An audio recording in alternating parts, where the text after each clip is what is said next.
Hello and welcome everyone to our fourth podcast Wow. of Get Real with Jack and Cindy. I'm Cindy Morrison. I'm Jack Wallace. How's everybody doing? Good to see you. I wish they could speak back. I'm waiting. Who's first? So how's your week gone so far? It's been good. It's been good. Yeah, it's been really good. We had our big celebration, as you know, you were there for volume for last year, and also the company's 20th anniversary. Which is amazing. Yeah, For those good of Chenoweth you- and Cohen. Yeah. For those of you who don't know about Chenoweth and Cohen, it is family owned and operated. It is the biggest producing and the biggest of agents independent in Oklahoma. Yeah, and they've been the 20 years, and I got my 15-year trophy last night, so I've been here for a while. So yeah, but really cool, really fun, and it was kind of an interesting, celebration, because it's like 23 kind of fell off a cliff for a lot of people in real estate last year at the end near the middle, and when interest rates kind of did their thing, and so I think there were a lot of people that were leery about showing up or wanting to go through that and do that, but it ended up being really wonderful. And it's really, I think it's such an exercise in gratitude that no matter what, we have to celebrate, and we have to, I think to really, if you survived and you thrived at all, you should be happy that we're here, and we have those years. We just have those years. And you've been through several of them. Yeah. But I will say, this was actually a bigger downturn than '08 for real estate. Definitely, I think it's the largest downturn ever. Yeah. Well, because everybody had already bought by that time or refinanced. Yeah. So I mean, and that's kind of an interesting thing, because it's like you have so many people. I think the statistics are crazy. Like 65-70% of people have their mortgages under 3.5% interest right now, and so now that interest rates are 7, 6.5, 6, they're kind of in that range. It's just been a little bit tough, but they were up to 8, and when they went up to 8, that was kind of like people just really stopped. So definitely seeing an uptrend. People are starting to get back in, and then also um, it just seems like people are kind of having to make a move now in some ways. You get transferred, you get a new job even further away from where you are within the same city. That can make a difference. I mean, there's a lot of things, school changes, death, divorce, all those things, but also boredom. Yeah. I mean, people really do. They just get bored, and people have been paying down. They've been able to pay down a lot on their mortgage because it has been a lower payment. So, which is one of the differences, I think, from the other two downturns. People seem to have more equity in their house this time, so we're not seeing the foreclosures that we've seen in the past. Yeah, absolutely. And there's ways you can do that, like to prepare for the next one. Right now, if you want to go ahead and we talked a little bit about this in the last podcast, but even let's say your payment's going to be double the house you're looking at. It's a good time to go ahead and put that money that you were going to spend, that you would be spending on the new house, into another account, and or put it towards your principal on your loan. I'd probably put it in another account to build up for your down payment if you don't have a lot of cash. But do that for a period of time, 6 months, a year. And it's amazing how much difference, you have. Plus, it gives you that time to really figure out if that payment is really comfortable for you. Sure. And also, I mean, I think this podcast is really geared more toward buyers, sellers, and investors, but we also have a lot of real estate agents that are listening. And, we had an influx of agents coming in 20 and 21 because so many people were buying and selling. Oh, real estate's easy, and I've talked with some of the newer agents who are, they're struggling right now. And I really want to encourage you to market yourself, why you're different. I do think if you haven't been in the business for a long time and have built that reputation, that is one of the things that I think can help you get your name out there, but also when you have a listing, getting your homes out there. I think from the business side of it right now, it's always the case whenever, I mean, opportunity really is not typically whenever the market is great. Everybody thinks that. But for people who are really kind of lifelong players in real estate, that is not really the case. There's that whole thing Cheryl Chenoweth says, when people lay their business down, be happy to pick it up. Hmm. Like when people are deciding to go home because they can't do it or don't want to do it, or it's hard, because it's hard to It do is this. hard. It is. Hmm. It's hard to do it. And it's, That's why we're licensed. That's why we take yeah, continuing yeah, education. I'm not going to say it's every single deal is difficult, and I can also say, because of the years of experience, there's a lot of deals that for me are kind of easier because I know what's happening and what we can do to resolve it. And Right. for people that are newer or haven't dealt with that before, it's more difficult because they're having to learn, how do you get around this? So I think, that part of it, but I think that, I know for John and I, we had we were really kind of getting going. Really, we had been in it for a while, but we were really getting going in '08. um, Oh, but so it was kind of funny though for us, because we had made so little money because we had done so many other things, and we were kind of transitioning careers that we were dumb, we didn't know that, oh wow. So a lot of other people that had gotten used to making a lot of money, whenever it went down, they were kind of budgeted up, and I mean, God love them. It wasn't like they were, they actually had a lot of things already budgeted up, so they mhm. had to fill in that gap. So we were, kind of already kind of starting from nothing in a way, because we came from careers that we are, switching, and so it was kind of funny to us because we were like, everyone's complaining, we're like, this is awesome because we were getting, so I It's think all perspective, it is perspective, but I think you have to have that same perspective whenever things happen like what's happening right now, because Yeah. the thing is, people have to have a place to live. Hmm. They have to make moves at times. Hmm. It's it's sometimes not as fun because it isn't like people are going, oh, this is a fun time for me to move up in the house. Right. Sometimes they're moving down because they realize they can't afford where they are, because it's not just the mortgage. That's the one thing people don't think about too. Insurance is going up, taxes have gone up, groceries have gone way up. And so a lot of people, yeah, they're in a 3.5%, but they bought a house that was a lot more expensive maybe than they probably should have at 3.5%. So even though that payment is low comparatively, Hmm. it's still maybe too high for them when they add on all the other inflationary things that have happened. Hmm. So they sometimes have to make a move, and maybe sometimes that's selling and renting for a while, or selling and buying something, a little bit, lower price, which unfortunately sometimes that's difficult because what they can buy lower price is still more Is expensive higher price. than Yeah. the Hmm. payment. Yeah. Yeah. So, and so I think that's what we're going to talk about today a lot, is like, we're going to talk about what to do about your house and getting it in order to list your house. But I think it's important for us to talk about how you get your house in order to be able to buy a house when you leave your house. It's like, Yep. this is an important thing for you to really think about. Okay, what is my payment? What is my monthly need? And what am I trying to accomplish? I think a lot of people don't want to look at their budget. Well, it's That not really sexy, is it? I it mean, is not but sexy at all, but it's reality, and I think until you really look at, and I mean, all the things. I mean, if you park downtown and you end up getting traffic tickets, every so often, that is part of your budget too. Mhm. Find a different place to park, but Wait a minute, you're putting in your budget parking tickets? well, I'm just saying all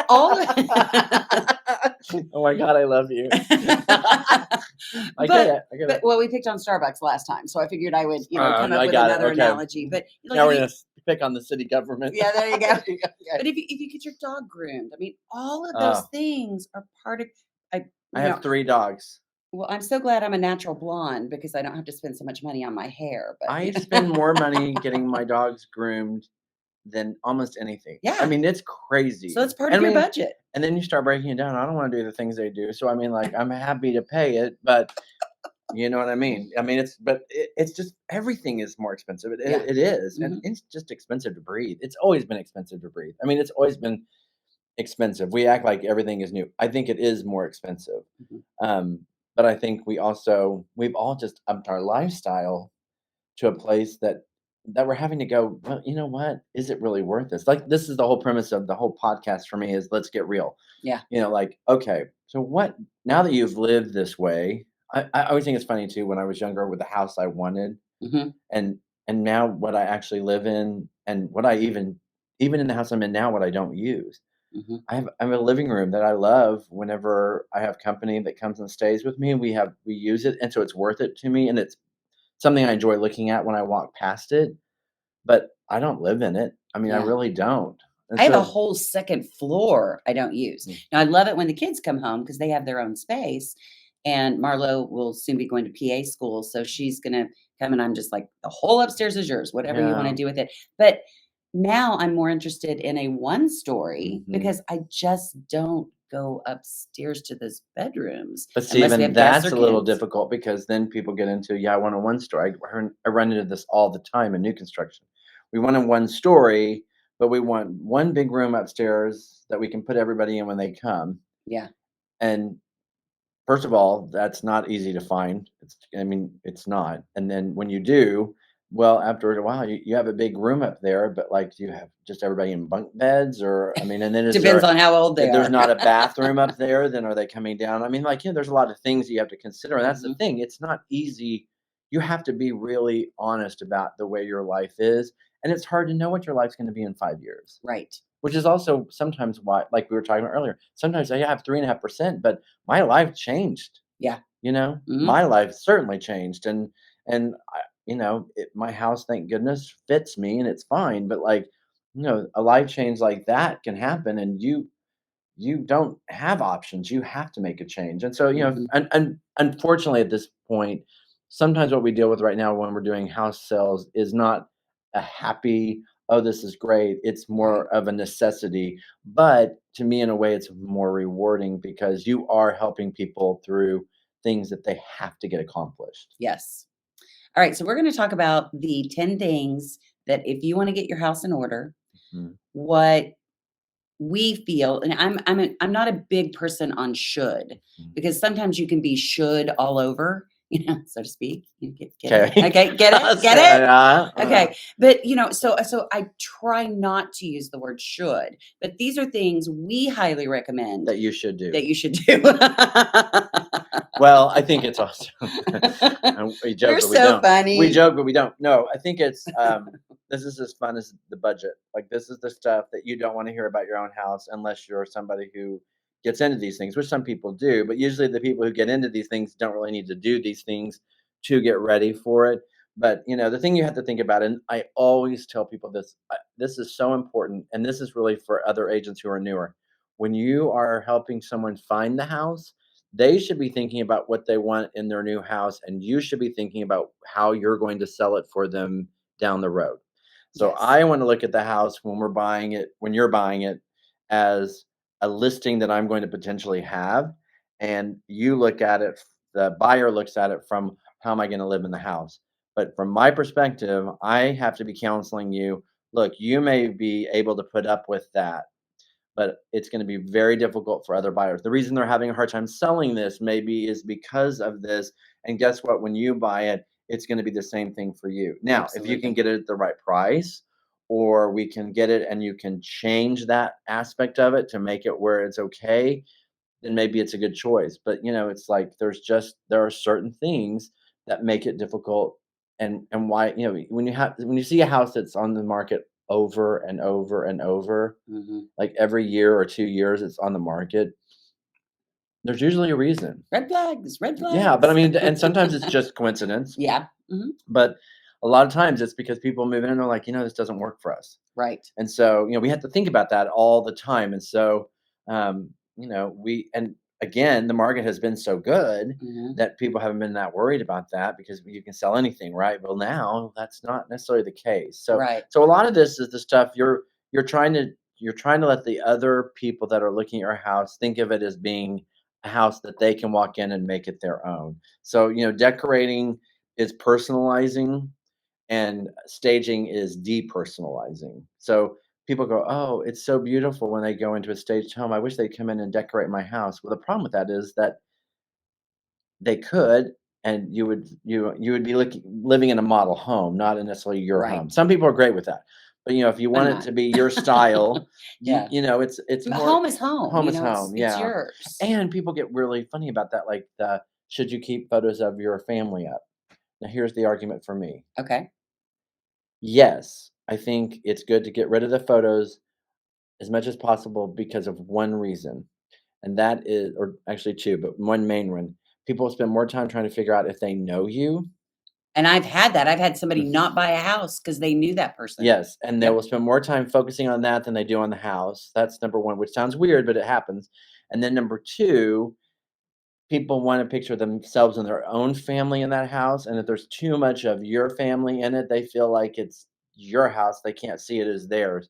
Mhm. Now in Oklahoma or in the Midwest, I think we're a little bit different because, you kind of like I think there's a certain appeal to, well, look, they've like had a family here and it's been a great house for them. There's almost kind of an appeal to a certain degree to some of that. So I don't want to get so sterilized and so Right. clinical looking that people sometimes go, it's a beautiful house, but I could never live here because my family's a little bit rowdy or. Right. So Right. finding that thin line and what your demographic buyer is, Mhm. like everyone wants to make everything look really chic, chic, chic, but a lot of people they want home, home, home. Yeah. So we got to Agreed. think about that. And So, I think, Ben, before we list these top 10, I think that's when it's really great to bring in a realtor at the beginning. Um, I think it's important that you have a third party hmm who knows what it takes to sell a home coming in, hmm because you do become nose blind to a lot of things in your house. And it's just sometimes easier for somebody else to walk in and say, okay, here's your list. Here's what you need to do. and again, you as a professional, you know what's going to actually make them money Hmm. and what's not. And so a lot of times what we focus on, including whenever I'm selling my own house, what I focus on are the things that drive me crazy that I don't like, but they could be something that a seller or a buyer could care less about. Yeah. So you and I can say, you know what? I know you don't love that granite, but that granite is pretty popular right now. Right. Like, let's not spend money ripping that out and Uh-huh. replacing it.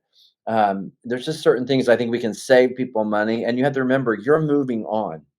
Yeah. So this isn't about you redoing your house to your perfect dream house. Again, what happens a lot of times, people go in at the end and they personalize it in an attempt to sell it, and then they have a hard time selling it because they've made it so personally what they like. Right. And that's a real trap that you have to be careful of. So I think that's where you get a lot of help from a Hmm. professional.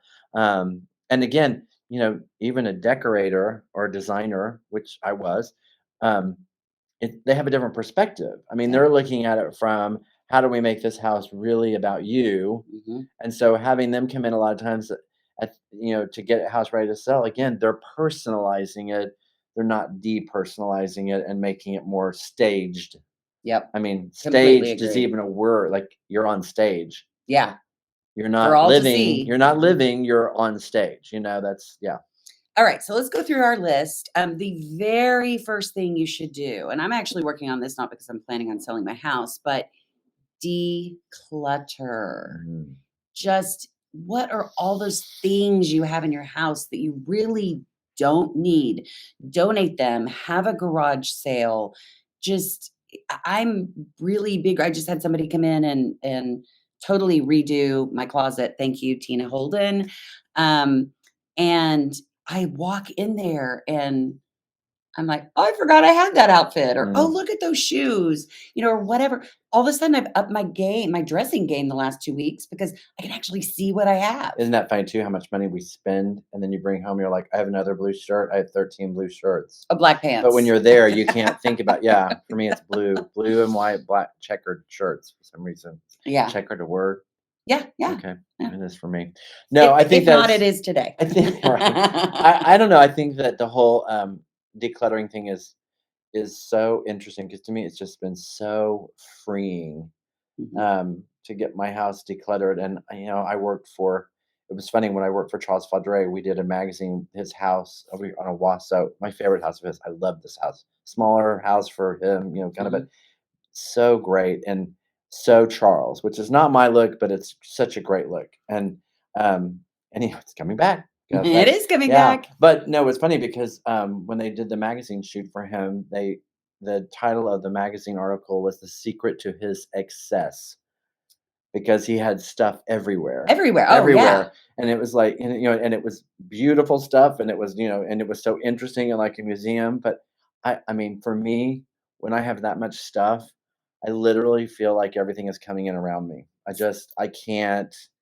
can't do it. I mean, I'm probably go to the other side of that. Yeah. See, I'm the opposite. I loved when all of that stuff everywhere was in. Hmm. My house had a lot of stuff. Yeah.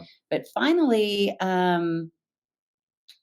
before 2020, but definitely during 2020, you've been to my house. I mean, Mhm. it's definitely changed. Right. It's now a lot sleeker and less stuff. And I really do like it better, but I had to progress to get there. I have a theory on that too. I think we spent so much time in our houses Hmm. during COVID that a lot of things that we could live with before, suddenly we were like, I can't live with this.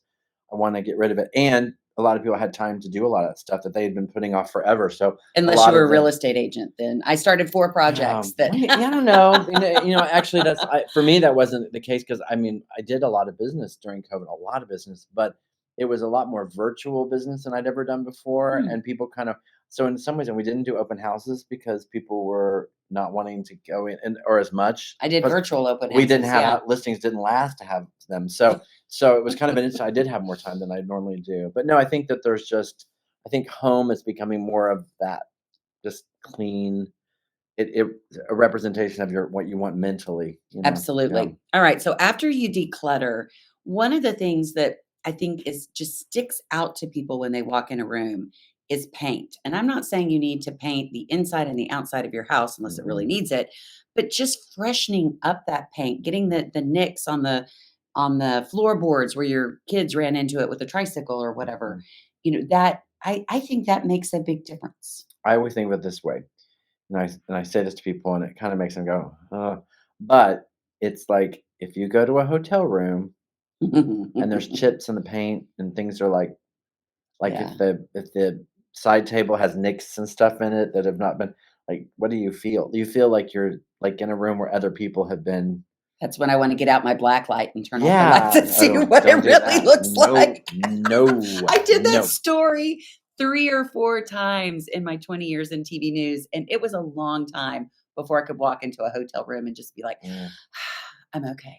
yeah, I just live in um, I don't live in that my mind, I don't go there. No, but I do think it really I do I do think that that is, like, a way to think about it because it's like, you live in it, and my house has chips on the I mean, like, it's Oh, just yeah. part of it, you swing a gym bag, you carry something, and you We have knock and I dogs. mean, Yeah. or the baseboards get a little dusty and, I mean, like, all that stuff makes other people feel like I mean, this sounds gross, but this is true. They feel like they're gonna live in your filth. I mean, Yeah. it's like Yeah. anytime people feel like they're gonna live in your yuck, then it needs to be done. So that's deep cleaning and paint is just one of those things. And it's amazing.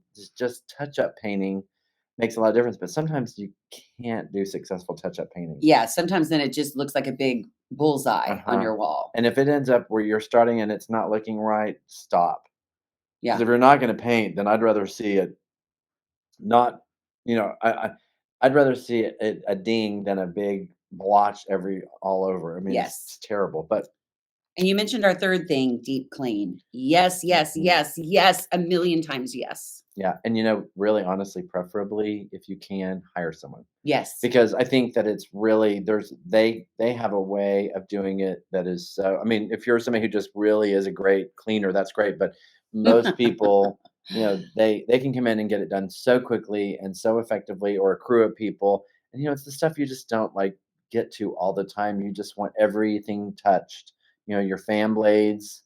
It's the stuff you don't look Mhm. at, but everybody else does. Your fan blades, your baseboards. And a lot of times, if you don't have a housekeeper that comes in every other week or once a month Mhm. or whatever, um, you know, having the deep clean is different than just having a regular clean. Yeah, a So you sparkle, we call it, and Oh, I like and that. yeah, sparkle it up. So make sure when you book that appointment, it's well worth your money to spend on that, but tell them that you want a deep clean. And I had a house that I took over the listing, and it needed a deep clean.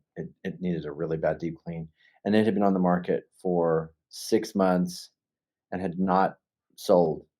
And then we did a really good deep clean. and that was it. And in 2 days, it Mhm. sold at list price that had been at forever. I mean, it Mhm.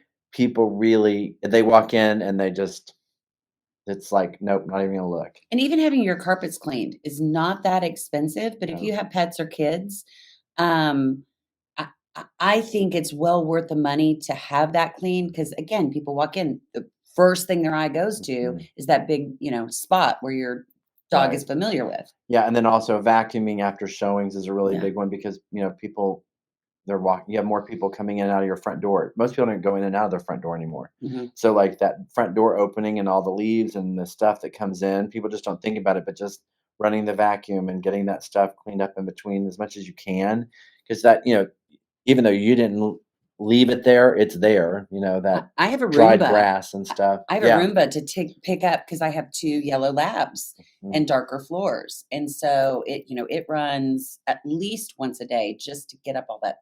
I have 3 small dogs, and I think they would probably destroy it. I mean, I can't even fathom watching that, but I think it would be hysterical to watch it, but it's a little expensive to take that chance on. Oh, yeah. Yeah. Well, one thing I will warn you about a Roomba, this has not happened to me, but I have seen it on, social media. Uh, um, Make sure if you have it run automatically, like every day at 2 o'clock while you're Yeah. gone, make sure your dog has not had an accident on the floor because it will track it through your Ah. entire house. Oh, yeah, I've seen that So, too. yeah. Gross. So just FYI, a Roomba is an amazing thing, but Aren't you it can. glad you tuned in today? We're talking about hotel room grossness and Roomba yuckness. Oh, Mm, okay. So now we're gonna go outside, curb appeal. yeah, this And is big. yeah, and one thing that we've done, and I've done it with several clients now, landscaping often has a shelf life. Mhm. My house was built in 1989, and my box, whatever they are, Boxwood. boxwood, had just become large over the years. They didn't look good. Mhm. And actually during COVID, we pulled all of those out. Azaleas do that too. Yeah. Azaleas have Mhm. a shelf life, same thing. And, we pulled all of that out and put down black mulch, Mhm. and it just Big automatically difference. updated our Yeah, house. absolutely. Yeah, I think it's almost like, in some ways, less is more for sure, and I think that people just, again, it's so hard to see the forest for the trees, no pun intended, but, like, whenever you've just seen that house that way forever, it's just the way it is, like, it just becomes a part of the house, so sometimes moving or removing a tree or a bush just seems like sacrilege to people, but, when they've gotten that there was that trend where they were playing those, the blue spruce that's, the kind of Oh, the yeah? and it's like they were never really supposed to go up against a house because they get so big, but they looked really dramatic at the beginning, and now Mhm. you go by and a lot of people have removed them. Now a lot of them, it's like it's just taken over the front of the house, but it's like, it's a beautiful tree, so people don't wanna move it, but Right. it's so, I mean, you just have to sometimes not look at the you have to look at the big picture. You Mhm. really do. So you really Agree. have to look at the big picture when it comes to that. And then also pots are a great solution, Mhm. and it doesn't you don't have to do a bunch of seasonal pumpkins and all that. I mean, you can, but you don't have to. But it's like just some pots with some nice greenery and some color can make a big And difference. it doesn't even have to be real greenery, and go with me on this for a second. I'm gonna try. I have a friend that has these beautiful pots, and she has the shaped trees that go around, Topiaries. topiaries, but then she puts, like, flowers around it. She puts whatever Yeah. seasonal around it, and they always look good. They look real to me. She got them off Yeah. of Amazon. Yeah. The other thing you can do is the natural grasses. Oh, yeah. That's can be a really great, like, just to give some drama, and they don't require a whole lot of water. Yes. But yeah, if you don't have like a sprinkler, that's the thing too. If you don't have a sprinkler, where you can get them watered and you're not there, then that's a really good solution, Yeah. and it looks good from the street. As yeah, and you don't want to overdo it. Again, curb appeal. I think that less is more most of the time. Mhm. It really And is. are your shutters chipped? I mean, just Mhm, literally walk out into the street mhm. and think of what your house is gonna look like when this buyer first pulls up.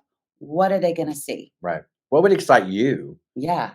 That's Yeah. the hard again, it's hard because it's your house, so it's like you don't see it in the way that everybody else does, but you have to think about it. You have to put yourself when you're selling, you have to think like a buyer. Yes. Don't think like a seller. You get to think like a seller when you're dealing with the deal, when you're dealing with the negotiation. In the beginning, when you're marketing it, all you got to think about is if you were the buyer Yep. and be honest. And if you're not going to make a change, but that's a problem, make a price adjustment. And sometimes price adjustments work and sometimes they don't. Yeah. Because sometimes people are like, that's too big. We always say people like to make a $500 problem into a $5,000 problem. Interesting. And because so if they see that that's a problem, well, yeah, that could be a problem, but it's only going to cost you 500. In their mind, that's $5,000, and so they're going to punish you for $5,000 for $500. I actually just had that on And an it happens all inspection. the time. Like I knew it was only going to be a couple $100 fix, but they suddenly were like, "Oh, this is going to be thousands of dollars." And that's where it's nice when you're an agent. You're the coolest head in the Yeah. room of I call it the law of 10-time multiplier. Everybody Oh, multiplies problems by 10 times. So it's like if that's a problem, it's 10 times worse than it really is. Now, hmm. what's funny is I have the opposite side, or we have the opposite side. Sellers tend to divide it by 10.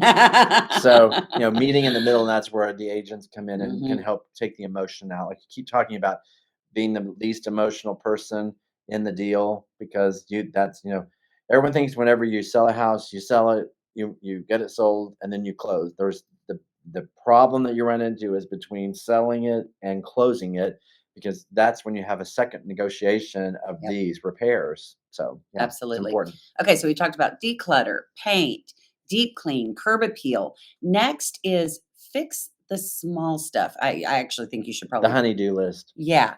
And Mhm. that can just be, something isn't hanging correctly or Hire a honey to do it. I yeah, mean, that's yeah. like, really seriously, because it's like all those things that you keep putting off. It was funny, my dad was in construction, like, I keep saying that over and over, but that's how I grew up, but we didn't have a hammer at the house basically because he was Yeah. like, I don't wanna do that. I do that all day long. I don't wanna. So, like, but it drove my mom crazy, but it was like she's like, "You do it for everybody else." And he's like, "Yeah, because it's work." Yeah. So it's like, there's no shame if there's things that need to be done that you need to get somebody else to come in and do it. And, you can talk to people like Cindy and I, and we can help you find people Yep. who can come in and do those things. The other thing too is if you know somebody's gonna show up on an inspection, Just fix fix it, it. because if you don't, again, then you have to negotiate with people. What is the solution for this? Because if something is a problem that you can fix for $5, but there's also a $20 option, Mhm. guess what the buyers are going to want? Right.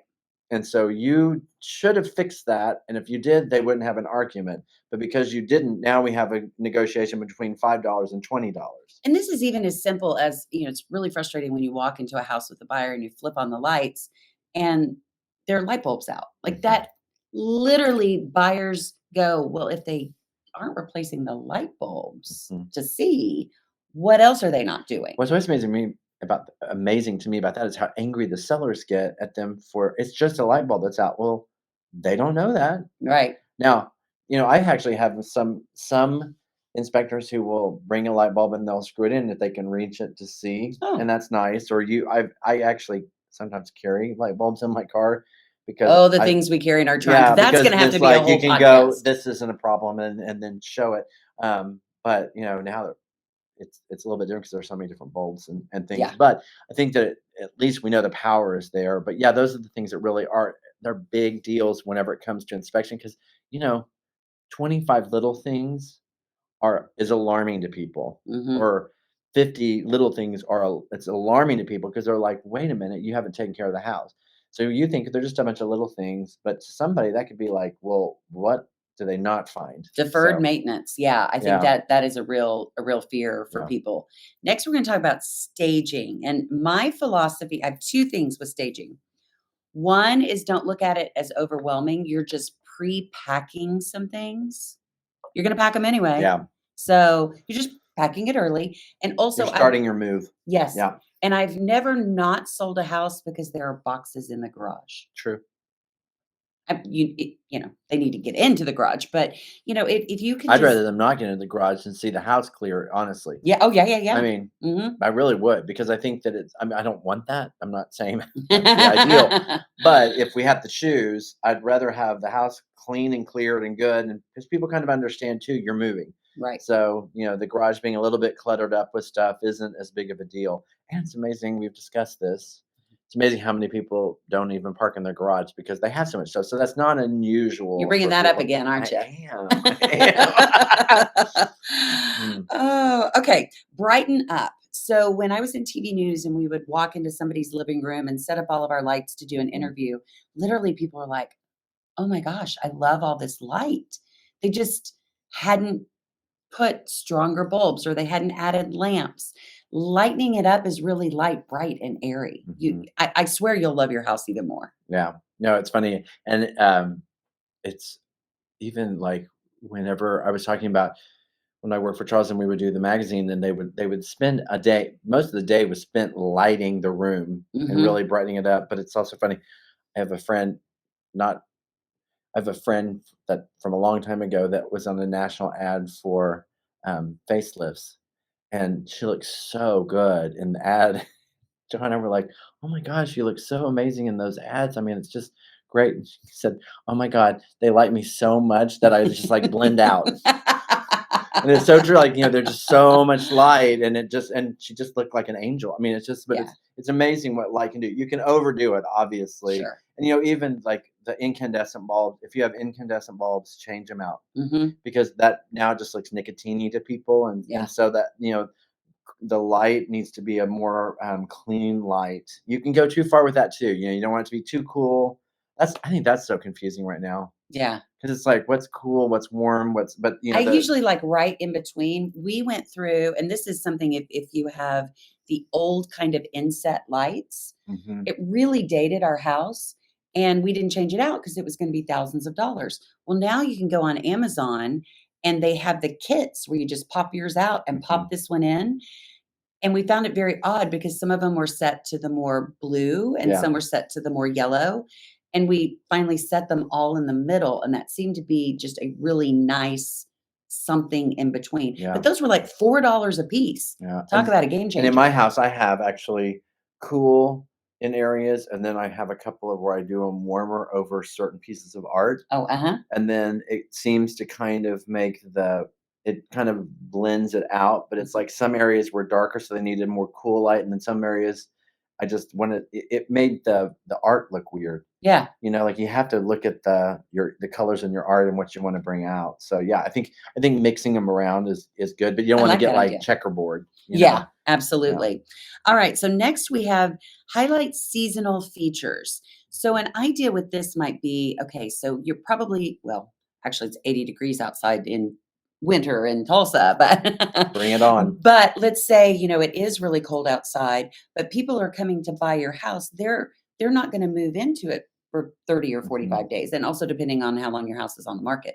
But go out and clean up that patio Mhm. and make it look so inviting that people think, "Well, I can't wait to spend spring out here. This is Mhm. beautiful." Yeah. Or, if it's winter, you've got some blankets out where it shows that you can be all cozy around the fireplace. Yeah, that's like, and I have people with outdoor fireplaces. I always encourage them to have it lit if they can whenever we have a showing, Mhm. because when people go out there, it's like it's so warm and cozy. Or if it's pool season, have towels over the chairs, and because you're trying to help people envision. You're staging it for them to imagine themselves living Mhm. there. I think the other thing too that's like with swimming pools, for example, if you close them during the winter, having some really good pictures of the pool open so people can see. It's really important. But it is amazing. It's the lifestyle thing. People Mhm. envisioning themselves living a lifestyle, Yep. and it's in New York. I always laugh because my friends who have outdoor areas in New York City, and they always go, it looks great, but no one ever uses it because the wind is so strong. But Mhm. it's always people always want it because when they see it, they think, oh, they imagine themselves living, in the movies where everybody lives outside. But you get out there in the wind, it's just Breakfast like at Tiffany's. killing Yeah, you. Yeah, exactly. but Mhm. what you're not really trying to, especially if I hear people say we never go out there because the acorns are everywhere. I'm like, okay, that's fine, but other people outdoor is a big deal to them. So just And I make it think where. especially since COVID, it seems Yeah. like people, in case I have to shelter in place again, Mhm. I want to have a space inside and outside Mm. that I really love. Yeah, I agree. All right. Next is I can't read my writing. Order check. Let me look at my notes. All right, Jack, tap dance for a second. Order check. Odor check. Or odor. Oh yeah. Oh. Odor Ooh. check. Literally, I've had people walk into a house and turn around and walk right back out. Mhm. Smells like dogs, smells like cats, smells like cigarettes. Yeah. One of the things, I mean, if you have a Don't smoke in your garage and think they can't smell it in your house. yeah, and one solution for that, there Don't are smoke. don't smoke. That a number one. But let's say you do go out and smoke in your garage. Yeah. There is, and I'm trying to think of the name of it, but you rent it and you put the machine in your garage. Ozone. Yes, Yeah, they and work. They're it good. will suck all of the They're not that oxygen. expensive either. I mean, Oh, they're not oh, that really? bad. I Yeah, I always mean, just rented them. if you have dogs, if you smoke, if you have, they're not that bad to buy. But I mean, you can rent them too. Or you have mothballs. Like Yeah. there are just so many smells, and I think because that commercial being nose blind, Mhm. I think that is so true. Having someone else, hopefully your agent, but if not a friend, walk in and go, "What do you smell?" Yeah, I mean, we are immune to our own house too, and what how it smells like. It's always funny when you go into someone's house and you're like, "I love how your house smells," and they're like, "I don't smell." I mean, like, you really don't Yeah. smell your own house. But the one thing I will say too, it's just as bad to have a ton of air fresheners in. Oh, Like, people that makes people more nervous. what are they covering What up? are they covering up? I think that's I mean, you really that's why the ozone thing is kind of a good thing. I know there's a couple of, like, some people don't know about the health part of that, but I think occasionally to do that is really good and it scrubs the air. But yeah, the But just know you smell. can't leave plants or animals anywhere near that thing Mhm, when it's doing its ionization or whatever it's doing, yeah, because but it it sucks all works. the oxygen out of the air. I mean, like even when you go to turn I've it known off. people like that. Yeah. Me too, me too. But you literally kind of have to hold your breath and run in and unplug it and open up the doors and Mhm. let fresh oxygen in. Yeah, but it's just I can't state that enough because I think I've had some houses that I were the greatest house, but the people had smoked years ago even, like, Yeah. just years and years ago, and, you can replace carpet and you can replace, drapes and do all that, and that helps, but and repaint the walls, but, I mean, if somebody was a chain smoker for years and years in a house, it is so hard to get out of the vents and all that, so Mhm, anything you can do, even just opening your house up in the spring and mhm. really letting it, air out is a Yes. really big deal. Also, we used to have attic fans and they were great. I mean, Oh, I they didn't think about really that. suck that air out and kind of bring it, it brings allergies in for a lot of people too. But yeah, just really think about that. And I always ask somebody who hasn't been to your house very much to come and Mhm. give their opinion. And it's difficult for us too, because it's kind of I mean, people are kind of, I don't blame it. They feel like we're already judging their house. And then to go, oh my God, your house stinks is a real problem. Even it's hard to get that feedback, when Yeah. someone says, oh, we walked out because it smelled so terrible. It's like they think your house stinks really bad. But, it's typically, there's typically a culprit. Smoke is the big, smoke and dogs. Those are the big ones. And And cats. cats. Yeah. Yeah. And cats are hard. Yeah. Yeah, I mean, dogs are hard too. Big dogs especially seems like are have a little bit more of a smell. And if you're gonna do an air freshener, actually, Cheryl Chenoweth told me about this. I had a house that, I had listed, and they had a lot of silk, so they had a lot of mothballs. Mhm. Very distinctive smell. So I rented that machine, sucked all the air out of it. There still was just a little bit, and so I got these fresheners that were linen and lavender. So they were not offensive really to anyone. They were just very slight, Yeah, very like a clean. sachet. Yeah, and that seemed it was the secret to selling the house. Yeah, I dated someone who wore mothball sweaters. Oh god. I Oh, couldn't do it. I mm-mm. literally broke up, I think, over the mothballs. It was like, I can't do this. I mean, it's just so funny how smell is such a big and then this is terrible, but then I associated it with that person. Yeah, Like, it was kinda like, nope, yeah. doesn't smell like Drakkar, smells like mothballs. God, Drakkar. I'm going Oh, you back. are going I'm going back. old school. Drakkar. Mine was Lauren. Ralph Lauren, Oh my Lauren. gosh. Yeah. When I was a kid, I got Polo, the Oh, old, uh-huh. and and my grandmother who wore jungle gardenias so much that you were like, oh my gosh. And I sprayed like a tiniest bit, and at Christmas, and she said, you sprayed too much of that. It's just it's overwhelming.